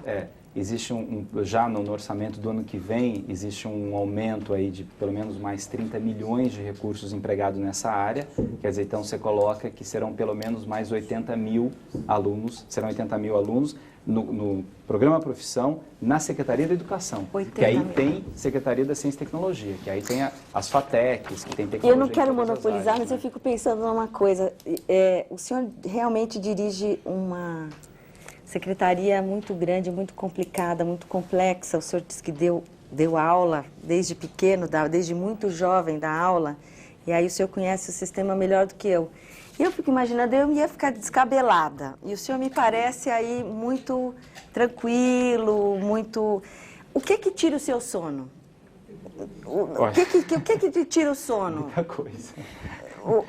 Qual é o seu... A pergunta é essa. Olha, o que é que tira o sono às vezes o que me... Como secretário, né, Amba? Como secretário. Eu sou como secretário. Obrigado, Gabriel. Não, às vezes eu fico muito preocupado com a injustiça, do seu ponto de vista profissional, do seu ponto de vista político, né? Quando eu ouço um achismo muito grande de vários núcleos de pessoas, isso eu sentia na FEBEM, na Secretaria da Juventude, sinto na universidade, quando eu vejo pessoas que não contribuem, não dão a mínima parcela de melhoria da própria sociedade na qual elas vivem e só jogam pedra. Isso me deixa profundamente irritado. Eu acho que uma proposta educacional, ela envolve uma série de questões. Eu queria voltar, aproveitando essa questão do sono, numa experiência que eu tive há 2 anos, né? A Gabriela estava falando dessa dificuldade de dar aula na escola pública. Eu comecei dando aula na escola pública, depois fui ser diretor de escola particular, fui assistente do Montoro na PUC e há 2 anos voltei para dar aula na escola pública. E tive uma experiência ótima. Eu voltei como professor voluntário, periferia de São Paulo, para fazer um trabalho que eu estava escrevendo um livro de filosofia. Eu queria ver como é que estava a linguagem do aluno do ensino médio da escola pública. E foi uma experiência fascinante. Comecei a dar aula no 2º ano do ensino médio, e aí alguns alunos do 3º ano começaram a me pedir para dar aula de filosofia para eles também, que já é uma coisa muito legal, alunos de curso noturno. E aí eu dizia assim, então vamos conversar no intervalo sobre alguns temas de filosofia. Vocês querem falar sobre o quê? E aí uma menininha lá, vamos falar sobre amor, né? E o amor é um tema profundamente filosófico. E eu me lembro que a gente falava de histórias de Tristão e Isolda e contava histórias, e um dia a gente estava falando sobre Soror Mariana do Alcoforado, para alunos da escola pública. Soror Mariana foi uma freira que se apaixona por um soldado, esse soldado faz uma aposta com outro de conquistar a freira mais bonita do convento, e aí ele acaba conseguindo conquistá-la, ela se apaixona por ele, para ela é uma grande história de amor, para ele foi uma aposta, e aí ele vai embora e ela fica praticamente louca. E aí a madre permite que ela escreva cartas de amor para ele. Ele nunca respondeu as cartas e depois que ela morre ele manda publicar todas as cartas. E eu me via numa escola da periferia de São Paulo, sentado no chão, discutindo sobre cartas de Soror Mariana do Alcoforado. E aqueles alunos ávidos por essas questões. Eu acredito profundamente no jovem, acho que o jovem é assim. Quando a gente estigmatiza o jovem é péssimo. Você olha e fala, o jovem é aquele que gosta de sites macabros, jovem gosta de agressividade, só de violência, jovem gosta de um estilo... Não é verdade. Ele precisa ser conquistado, ser envolvido. Quer dizer, se eu, educador, entro com uma postura, aqui mando eu, eu mando nessa sala, eu vou dizer o que vocês vão aprender, eu vou decidir a história de vocês, você não tem protagonismo juvenil, que é a grande discussão do século XXI. Agora, deixa esse jovem jogar capoeira na escola, faz uma fanfarra com esse jovem, realiza um festival de teatro, ele fica o dia inteiro ensaiando, porque é concreto. É o que o Hernandes falava na educação da Espanha. Quer dizer, se você quer trabalhar com a juventude, dá projeto, enfia projeto para esses jovens e desafie. Quando o jovem ele é conquistado, ele é envolvido nisso, quando ele tem esses desafios, ele faz coisas fantásticas. O Exupéry, autor do Pequeno Príncipe, dizia assim, o que é um professor do seu aluno? Você quer que ele seja um livro que caminha ou você quer que ele tenha alma? E eu acredito nisso. Eu acho que esse sonho é fundamental. E se o professor não tiver essa visão, ele não consegue educar. A gente acha que as escolas têm que ser responsabilizadas, porque quando o aluno falha, se o aluno não tem sucesso, evidentemente a culpa não é dele, como o sistema faz crer, né? Todo mundo acha que é culpa do aluno que não aprende, do aluno. É culpa de um grupo, de uma equipe. Aquele aluno falhou porque a professora não conseguiu ensinar, porque a supervisora não supervisionou, porque a diretora não dirigiu, porque porque o pai dele não tem emprego, porque a mãe dele não tem remédio, porque falta livro na casa dele. Não importa, Gabriela, o problema é que o profissional de educação é um eterno resmunguento. Ele resmunga e reclama de tudo. Eu não consigo ensinar porque ele não comeu, eu não consigo ensinar porque o pai é separado, eu não consigo... E ninguém é responsabilizado. Então, não tem uma palavra que em português, infelizmente, a gente não tem, precisa inventar, a tal da accountability. Quer dizer, quem é responsável e quem será responsabilizado pela falência. Âmbar, eu queria completar a sua pergunta. Isto é uma coisa que a gente queria que o senhor dissesse aqui. Como é que o senhor vai responsabilizar, além de ficar muito amigo dos professores, que é uma maravilha. Eu queria complementar, secretário, o seguinte. Por que no mesmo bairro há escolas pichadas e escolas bonitas? Por que há escolas que abrem domingo e outras que fecham domingo? Ótimo. Eu acho o seguinte, se a gente tem 230 mil professores na rede, a gente tem um grupo de professores totalmente de braços cruzados, autoritários, problemáticos, complicados. Concordo plenamente. A maioria ou minoria? A minoria. É a minoria. A minoria da rede é assim. A maioria não é assim. A maioria da rede faz um trabalho fantástico. Eu estou acompanhando de perto essa questão com as escolas. Se fizesse os resultados, seriam outros, secretário. Não, desculpa, mas esses resultados, quando são analisados, quando você faz uma pesquisa com alunos, são amostragens e pouco científicas, às vezes, essas amostragens. Por isso que a gente quer analisar agora todos os alunos. Quando a gente faz pesquisa com escola, é todas as escolas. Vai pesquisar professor, todos os professores, para você ter um retrato mesmo. A gente tinha uma quantidade de falta muito grande de professores. Você fala assim, olha, tinha na rede, por exemplo, chegou a ter uma época em que você tinha 20 mil faltas de professores dia. Então, claro que alguns com motivos sérios mesmo, com problemas de saúde, mas muitos que iam, enfim, ao dentista toda semana, o que é algo problemático. Tem 6 mil faltas dia ainda, o que é um número elevado, deveria ser menor do que isso. Então você tem pessoas que estão mais preocupadas em jogar pedra e não fazer absolutamente nada. Tem diretores que são fechados, que têm uma postura autoritária, que não tem diálogo com a comunidade, mas eu tenho absoluta certeza de que isso é minoria. Você tem escolas que são centros de excelência, né? E esse mesmo problema que tem na escola pública, e eu acho importante se colocar, tem na escola particular também. Você também tem diretores ditadores na escola particular, você tem problemas de professores, você tem índices problemáticos de alfabetização Vocês não são pagos com meu dinheiro, secretário, então deixa lá, isso é problema do pai que escolhe. Tudo bem, mas o problema da educação não é um problema da rede pública, é um problema da educação. Hoje a educação olha para o jovem e fala assim, não sei o que fazer com esse jovem. O jovem hoje é fruto da internet. Quando eu fiz faculdade de pedagogia, não se falava em internet. Então eu não fui preparado para isso. Na minha faculdade, eu não fui preparado para trabalhar com conceito de progressão continuada. Na minha faculdade, eu não tinha que falar com questões ligadas ao jovem hoje de um mundo informacional. Que de repente você tem um jovem apático porque ele tem relações cibernéticas, não tem reais. Quer dizer, tudo isso exige uma postura de uma capacitação e de uma força de vontade enorme. E aí vem a colocação do Zé Maria. Você tem num bairro uma escola que é um primor, que conseguiu abrir para a comunidade, que aí tem ONGs que participam desse trabalho, e ONGs seríssimas, a gente tem pelo estado de São Paulo toda, universidades, clubes de serviço, e um diretor que está aberto, um diretor que está há bastante tempo na escola, e história de escolas em Itaquera, que de repente era uma escola totalmente abandonada e foi toda recuperada e não tem uma pichação na escola. Você vê o aluno tendo aula de flauta. Tem essas escolas? tem muita responsabilidade do diretor da escola, né? Tem uma força, por isso vem sempre na pessoa. Liderança. Né? Exatamente, uma abertura. E às vezes o diretor da escola, que ele fecha, ele não faz isso por mal, ele faz por uma má formação, ele faz por medo. Eu vou abrir a escola final de semana e se der algum problema na minha escola, o que eu faço? E o que faz, secretário, por exemplo, um caso que aconteceu recentemente aqui em Pinheiros, de uma secretária de escola que tacou fogo num piano que tinha não sei quantos anos lá da escola, que era um bem e tal, e que depois quer expulsar um aluno porque ele vai lá e bota no jornal, no boletim criado pelo Grêmio lá da escola, se manifesta contra isso e é ameaçado de expulsão. O que se faz aí, por exemplo? É um absurdo, você tem que afastar a secretária. Quer dizer, mas a gente pega assim, a gente tem 10 mil secretários de escola. Aí você tem um problema com essa secretária, com outra secretária. Mas como é que se muda essa relação? Como é que se trabalha isso? Com capacitação. Que tipo de... Você tem que envolver no pessoal. Não tem outra alternativa. Os professores que estão na rede, grande parte deles são concursados. Você não pode, a qualquer ação desse professor, mandar embora. Fala assim, olha, esse professor não é bom, vou trocar. Esse diretor, não vou trocar. Se o diretor cisma que ele não vai abrir escola, ele não vai abrir escola. Então, o que você tem que fazer? Envolver. Daí a questão da amizade parecer uma coisa poética, mas ser absolutamente concreta.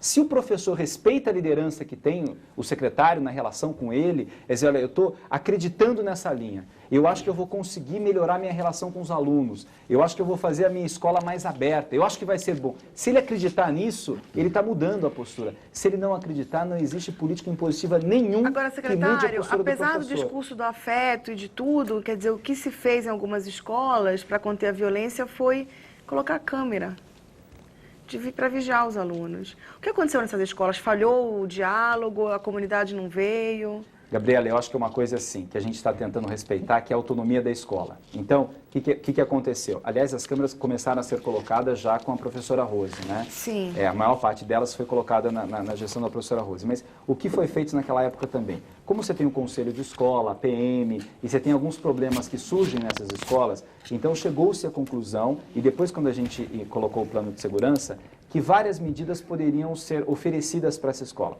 Qual foi o nosso discurso? O que vai melhorar a escola é a parte pedagógica. Vamos investir em esporte, Parceiros do Futuro, que é um programa extraordinário, que abre escolas em finais de semana, que eram 110 escolas, são 400 escolas, e há outras que abrem sem o Parceiros do Futuro também. Então vamos investir na questão da cobertura de quadras. O governador autorizou 100 milhões de reais para esse programa de segurança nas escolas. A maior parte desse valor em capacitação, em investimento no professor.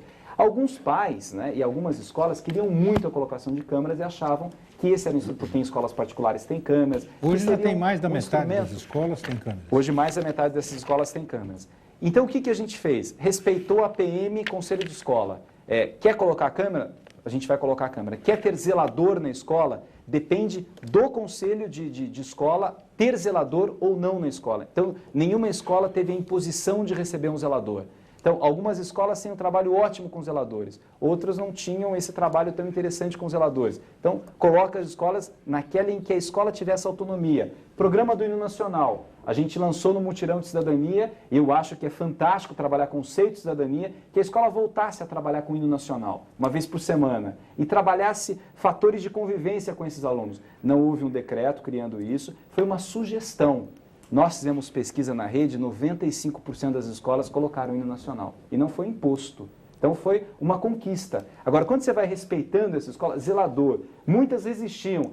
Mas... E aí se o zelador começar a brigar com o diretor da escola? Não, quem vai escolher o zelador é o diretor da escola com a PM. Vocês escolhem o perfil do zelador. Quer policial militar como zelador? Tem gente que é contra, tem gente que é favorável. Deixa a escola decidir. Deixa a escola errar. Mas há casos que a escola tenta tirar e não consegue. Eu sei de pelo menos uma. Que a escola, junto com o conselho, quer tirar? Que já tentou e não conseguiu. Não conseguiu? Como assim, Giba? Se fez a reclamação, o conselho não quer a manutenção daquela pessoa lá dentro e não conseguiu porque alguém do governo disse que ia ficar lá e ficou. E o cidadão mas eu chegou felizmente a sair e percebo que o senhor acha que a saída não é câmera, não é...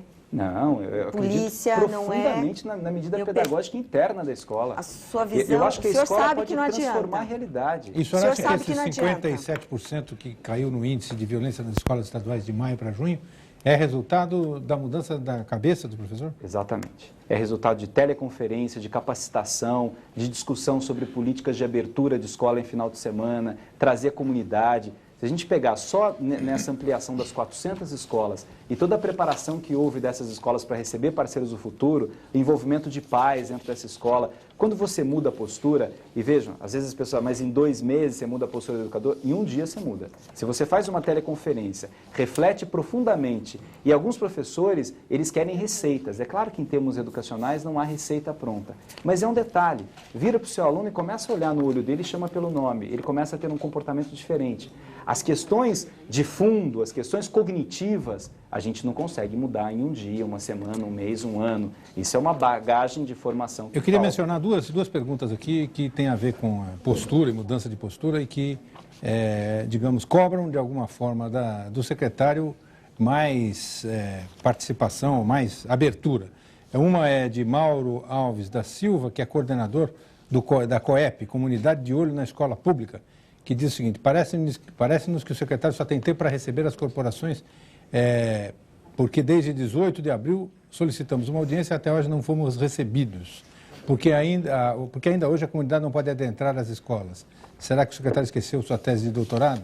E outra pergunta na mesma linha, de Caroline, Comunidade de Olho na Escola Pública. Ele é coordenador e tem aqui a cópia desse movimento Comunidade de Olho na Escola Pública, que congrega mais de 20 entidades, criadas em 77, e relaciona uma série de reivindicações e pede uma audiência para o senhor. Então já está aqui pedida de público. Já está concedida, né, secretário?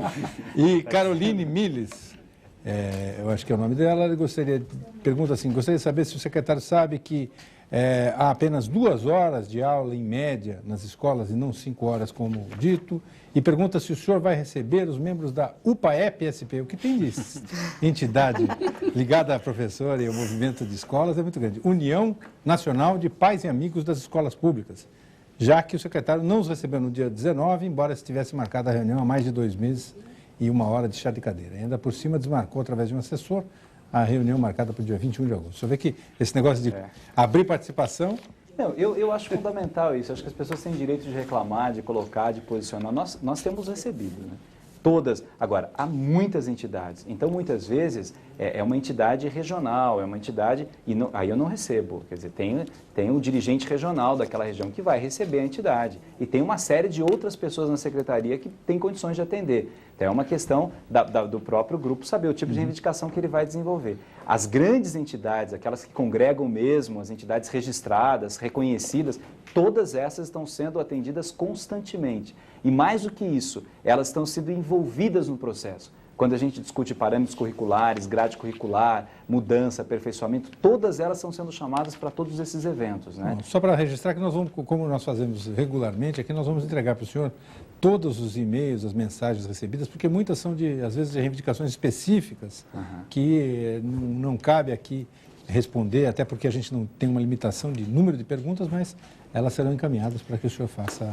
E uma coisa importante que eu acho para colocar é que a gente tem o site da Secretaria de Educação e que hoje é um canal direto de comunicação com funcionários, com servidores, com professores. E a gente até insiste que eles passem para que a educação sp.gov.br, que eles passem justificativa, críticas, problemas, e todas essas pessoas encontram respostas. Você poderia repetir o site? educação.sp.gov.br. Educação sem tio e sem cedilha.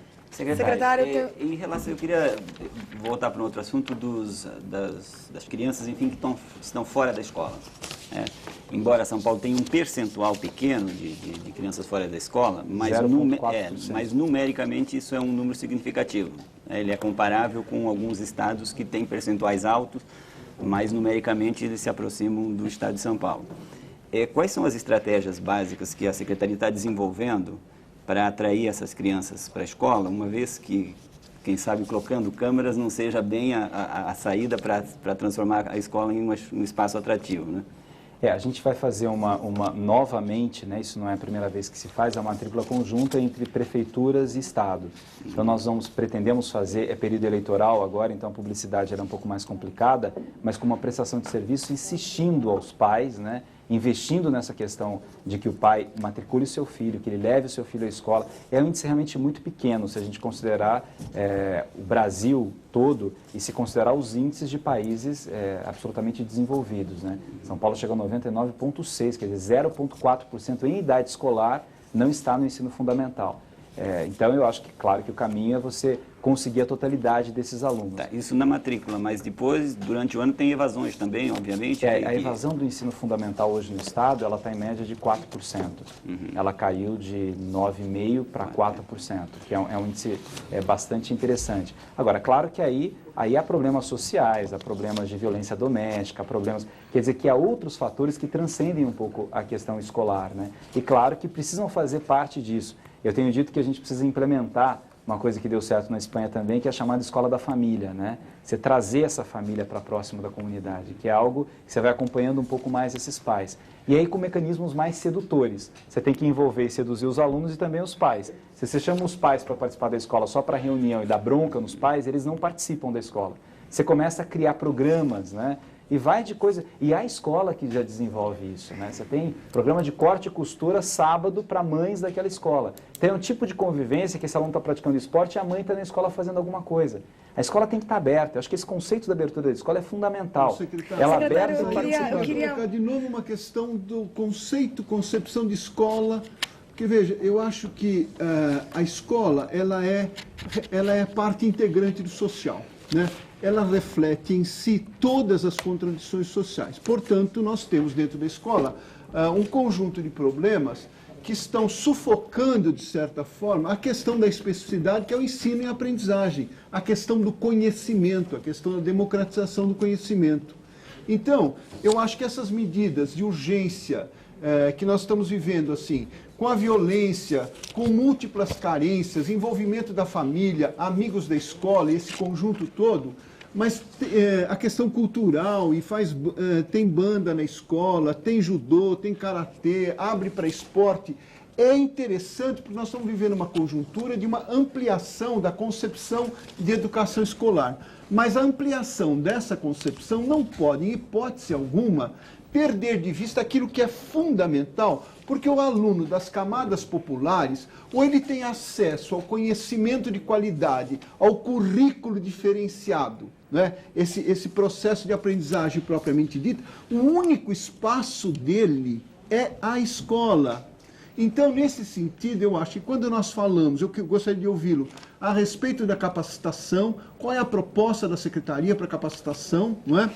Eu gostaria de ouvi-lo em relação a essa especificidade. Por exemplo, eu gosto de ouvir assim, o olho do olho, o respeito, a linguagem, ouvir o aluno. Eu acho isso um componente importante, mas a essencialidade, o aluno tem que aprender, a escola tem que ensinar significativamente, trazendo os elementos da realidade.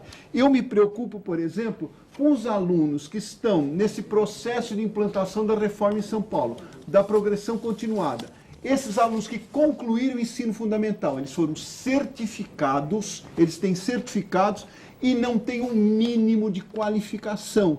Eu pergunto quem vai se responsabilizar por essa criatura, que tem nome, que tem pai, que tem mãe. Então é o seguinte, eu diria que a gente precisa trabalhar 3 habilidades na escola. Uma habilidade é cognitiva, é a questão do conhecimento que você coloca. Eu não lembro mais o que é seno, cosseno e tangente. Talvez tivesse sido importante aprender o que era seno, cosseno e tangente. Eu vejo Rubem Alves no seu livro, Uma Educação Romântica, de forma fascinante, trabalhando por que engessaram tanto na gramática o seu conhecimento literário. E que, de repente, ele viu quanto tempo ele demorou para entender a beleza do que era a literatura. Então, eu não lembro de alguns elementos cognitivos. Eles são importantes, principalmente se eles forem significativos. Mas eu acho que a habilidade cognitiva tem que ser trabalhada. Porque esse aluno precisa ser alfabetizado, precisa ter noções do país em que ele vive, precisa ter contato com conteúdo que vai prepará-lo para estar em outros elementos. É um exemplo Deixa eu terminar. vivo. Olha o conhecimento que o senhor está demonstrando nessa roda e olha como o senhor se apropriou desse conhecimento com competência. Como o senhor sabe lidar com esse conhecimento nesta roda, não é? Então, Sendo mas essa colocado. é uma das habilidades cognitiva. Então, ela precisa ser trabalhada de forma mais envolvente também. Ela tem que ser sedutora. Sim. Eu digo o seguinte, você vai... Clarice Lispector, uma literata fantástica. Eu sou fascinado por ela. Concordo. Aí pega um professor e vai sugerir aos alunos que leiam Paixão segundo o GH, da Clarice Lispector. Qual é a história da Paixão segundo o GH? Grosso modo, né? Sem reduzir a obra de Clarice. Mas é aquela empregada que vai embora, a mulher vai limpar o quarto da empregada e aí vê que o quarto está limpo e tem uma barata. Ela não sabe o que faz com a barata, se ela pisa na barata, se ela fecha a porta da barata, e fica naquela dúvida. Aí ela lembra que em algum lugar disseram que antes ela vir ao mundo já existia a barata, que depois que ela morrer a barata vai continuar, se houver bomba atômica continua a barata, e são 200 páginas, e ela é a barata, e no final ela come a barata. Aí você imagina um aluno ser introduzido pela Clarice Lispector por isso. Agora você pega a Macabeia, da própria Clarice Lispector, A Hora da Estrela. A Macabeia que estava grávida de felicidade, que tinha saudade do futuro. Elementos da literatura que são fascinantes, que de repente esta visão cognitiva começa a ser significativa. Sim. Eu vou para a química, eu entro numa cozinha para trabalhar os instrumentais químicos e é envolvente levar esses alunos para uma cozinha e falar o que é química dentro dessa cozinha. Então eu acho que mesmo a habilidade cognitiva tem que ser totalmente repensada. E ela vai ser repensada pela postura sim. Porque se você for amigo do aluno, ele vai te ouvir, ele vai te respeitar, vai haver uma troca. Então toda essa bagagem cultural, você pode trocar em miúdos para o aluno. Você não precisa criar um mito da matemática, o professor da matemática... Isso acontece em 50 escolas de São Paulo, nas particulares. Deixa eu continuar. Você chega com um professor e vai trabalhar matemática, tinha aquele mito da matemática e o professor já começava a dizer que é impossível aprender matemática. Mas essa é uma habilidade. Você tem habilidade social. E a habilidade social tem que estar na escola, não é transformar a escola num ativismo, mas as grandes questões das relações interpessoais precisam passar pela escola. Quando você fala da questão do trânsito, do respeito ao direito do outro, da liberdade, da postura que você tem em sociedade, isso tem que sair da escola. A questão ambiental passa pela escola, você não vai melhorar o meio ambiente se não for pela escola. Isso tudo, só para concluir, segunda habilidade, social. Quer dizer, é preciso que esse envolvimento comunitário tenha o desenvolvimento social desse aluno. E a terceira é a habilidade afetiva. Esse aluno tem que ser preparado, inclusive, para mudar de emprego várias vezes, para experimentar o fracasso, para estar diante de uma situação de violência e não agir dessa forma, para trabalhar os seus elementos de agressividade, o seu protagonismo. Quer dizer, são 3 habilidades que trabalham juntas. E o professor tem que ter essas 3 dimensões. Claro que não basta ele ficar sorrindo e ser amigo do aluno se ele não tem conteúdo. É óbvio que esse conteúdo tem que ser incentivado, aperfeiçoado e de forma significativa. O que não tem sentido é esse aluno obrigar a decorar uma série de coisas que ele não sabe para que serve, como que funciona, o que ele vai fazer com aquilo e ele tem que decorar. Por que ele tem que decorar? Porque tem que decorar. Você pega uma obra literária... Sua missão é aí... contaminar esses 200 mil professores do Estado com essa sua visão e fazer com que isso seja realidade nas escolas.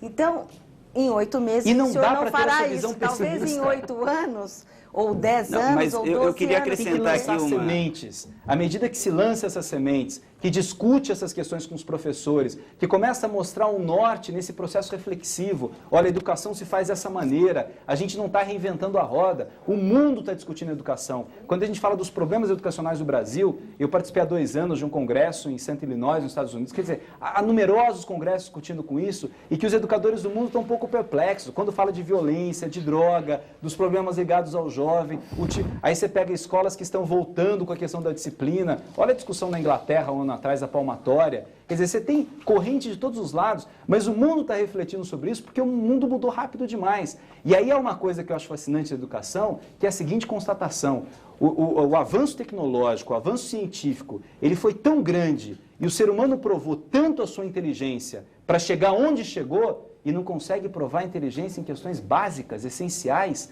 de relação humana.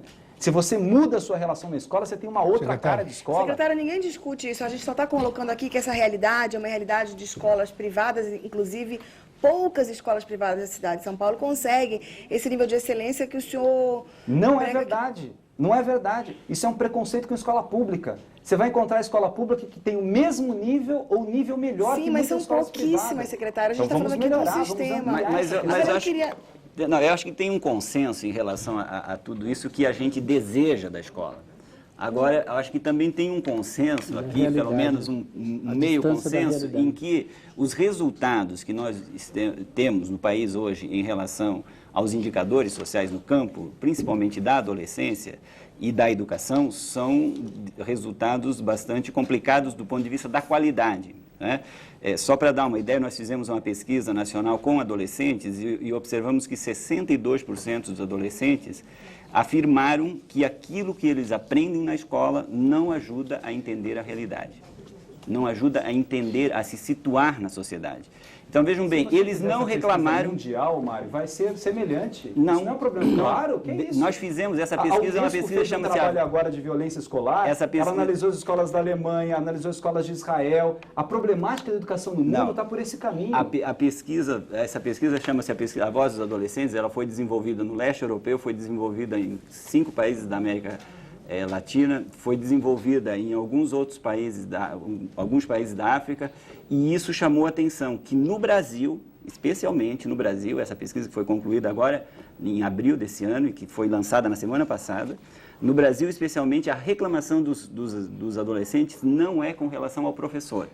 A relação com o professor, ele disse assim, ela é boa em geral com problemas com alguns professores.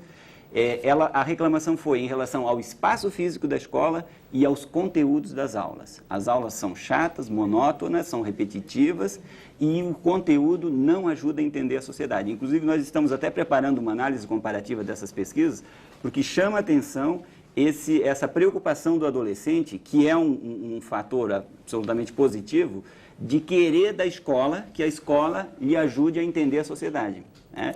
Mas vamos fazer uma pesquisa agora com esse é um desafio, não é só para a Secretaria de Estado de São Paulo. Os professores estão perdidos, né? A gente está fazendo uma pesquisa agora com 6 milhões e 100 mil alunos da escola pública, pedindo que eles e os pais respondam juntos esse questionário. Exatamente para que a gente tenha a cara mesmo da escola pública, né? É claro que a gente respeita todas as organizações que trabalham com esse elemento de pesquisas comparativos, que trabalham com essas análises que são desenvolvidas, mas a gente tem uma preocupação de saber o retrato disso mesmo. Mas o senhor concorda que o resultado final, por exemplo, que nós temos um problema com a juventude, com a adolescência, que é uma juventude letrada, mas não é uma juventude capaz de ler atrás das palavras? Exatamente. A família tem esse problema, porque os pais não são leitores, então eles têm problemas com relação à leitura. Talvez eles não tenham o conteúdo necessário para instigar o seu filho a desenvolver esse tipo de conhecimento, de conteúdo. Então você tem todo um problema que cerca uma série de fatores, que não houve o envolvimento necessário para isso. Hoje a gente vê algumas escolas da rede pública fazendo piqueniques literários. Quer dizer, esse aluno está sendo formado de uma outra maneira. Aí você fala assim, mas são algumas escolas que fazem assim, como algumas escolas que têm outro tipo de problema. Pois não? Nosso tempo está acabando, mas tem aqui na nossa pesquisa aqui muito restrita dos telefonemas, e-mails e faxes recebidos, há uma pergunta recorrente. Quer dizer, nós tivemos uma grande quantidade de participação, uma participação muito intensa do telespectador, e todas as respostas serão encaminhadas, mas a mesma pergunta, com pequenas modificações, é a que eu vou fazer como última pergunta para o senhor. Marisilda Ribeiro, professora aqui de São Paulo, pergunta se o senhor não acha que com uma classe de 45 alunos é difícil o professor ensinar. Luiz Darlim, de Mogi Guaçu, se o senhor considera 40 alunos numa sala de aula a solução para o problema da infraestrutura. Roberto Pereira de Guarulhos, professor, sobre a questão do número de matriculados, há a possibilidade de reduzir os alunos em sala de aula? Simone Ribeiro, de Ibitinga, São Paulo, professora, como é que o professor pode ser responsável por falhas na educação se ele se depara com uma sala de aula com mais de 35 crianças? Cristiane Torres, de Bauru, como é que é possível sonhar se enfrentamos diariamente sala de aula lotada e uma jornada de trabalho que não permite ao professor dedicar as horas na escola discutindo propostas com os colegas? E Dilene, vice-diretora, concorda com o secretário quando diz que o sucesso da educação está quando o professor consegue conquistar o aluno, concorda também que se acabaram as filas, mas pergunta como se pode atingir o sucesso se as salas ficam superlotadas, dificultando até mesmo a fala do professor, porque sabemos que existem 52 alunos em cada sala, até 52 alunos. O conceito que a gente trabalha de sala de aula, de número de aluno, no ensino fundamental, primeira a quarta série, 35 alunos, quinta a oitava série, 40 alunos, ensino médio, 45 alunos, né? Eu acho que esse número poderia ser menor até. Houve uma preocupação muito grande de atender essa demanda. É um número que está muito próximo ao número das escolas particulares. Aliás, há escolas particulares que trabalham com um número maior do que esse.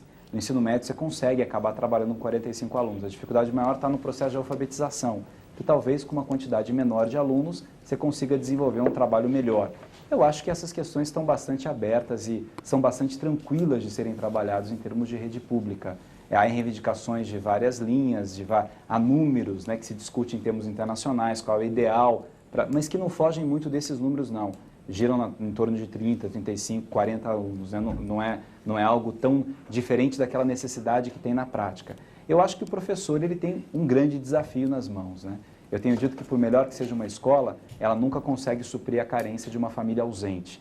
Então, esse desafio de se trabalhar todos esses valores ou essa falta de valores familiares é enorme. A gente sabe que o trabalho do professor é penoso, a gente não quer jogar toda a responsabilidade que existe sobre o processo educativo na figura de quem educa, mas se ele não é o problema, ele é a solução. É trabalhar com as suas habilidades, trabalhar com a sua competência, trabalhar com o seu carisma, para que ele consiga envolver esses alunos dentro de um projeto educacional em que ele acredite, eu acho que é uma grande alternativa e é a única alternativa para a melhoria da nossa sociedade. Quer dizer, tudo passa pela educação.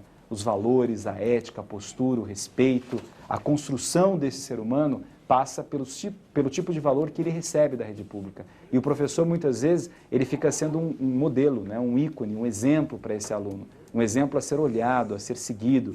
Eu acho que quando o professor começa a recuperar a sua autoestima, a perceber a sua importância, a liderança que ele pode desenvolver, ele consegue ajudar muito o aluno a percorrer sendas muito mais tranquilas no seu desenvolvimento humano. Secretário, nosso tempo realmente acabou, mas acho que ainda dá uma última questão. O senhor tem, na sua formação, uma passagem pelo seminário, né? E isso fica mais ou menos nítido nessa atitude que o senhor tem tranquila de devolver as bolas e tocar para diante. A Âmbar falou sobre as coisas que lhe tiram o sono. Eu tenho certeza que quem passou pelo seminário vive das coisas que lhe tiram o sono, mas também daquelas que ele acredita que dá para fazer. Qual é, assim, o que quando o senhor está perdendo o sono, passa na sua cabeça que dá para fazer?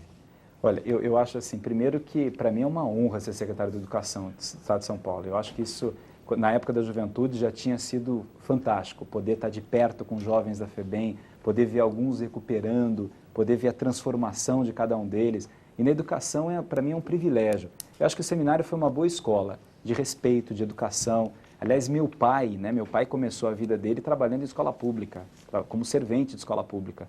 E meu pai me ensinou muito essa questão da educação. Foi crescendo na vida, foi feirante, fez uma série de coisas. Mas eu acho que esses valores familiares, né, que a gente vai recebendo vão nos dando uma visão daquilo que a gente pode brigar pelos nossos ideais, ser assertivo, ser objetivo, mas sem perder esse respeito e esse afeto pelas pessoas. Acho que o seminário, para mim, foi muito interessante. A formação filosófica ajuda muito a compreender a diversidade, a compreender pessoas que estão em momentos diferentes, que estão em bandeiras diferentes, né? E o desafio é fantástico. É aquela coisa de acreditar em missão mesmo. Eu acho que se a gente está em algum cargo, é porque a gente tem que fazer o melhor que a gente puder fazer nesse cargo. A gente pode errar, voltar, ouvir, dialogar, mas eu acho que essa responsabilidade que o governador Geraldo Alckmin me passou, para essa equipe toda que trabalha com a educação, e é esse detalhe de ir, de ouvir o funcionário de escola, de conversar com o professor, de visitar a escola, de estar junto da realidade e mostrando que a gente pode ajudar. Às vezes eu fico muito preocupado só com analistas que ficam sentados nos seus escritórios com ar-condicionado e não vão à periferia. Eu acho que o trabalho é ir lá, sair de gabinete e ver a prática e parar de ficar sonhando com coisas que não são reais. Eu acho que isso que a gente está fazendo é real. A proposta do governo do Estado de São Paulo para a educação, ela é clara, concreta e passa pela grande construção dessa escola cidadã, dessa visão de uma escola aberta, democrática e envolvente. Obrigado pela sua entrevista, secretário. Obrigado aos nossos entrevistadores e a você que está em casa. Nós voltamos na próxima segunda-feira, às 10h30 da noite, com mais um Roda Viva. Uma ótima semana e até segunda.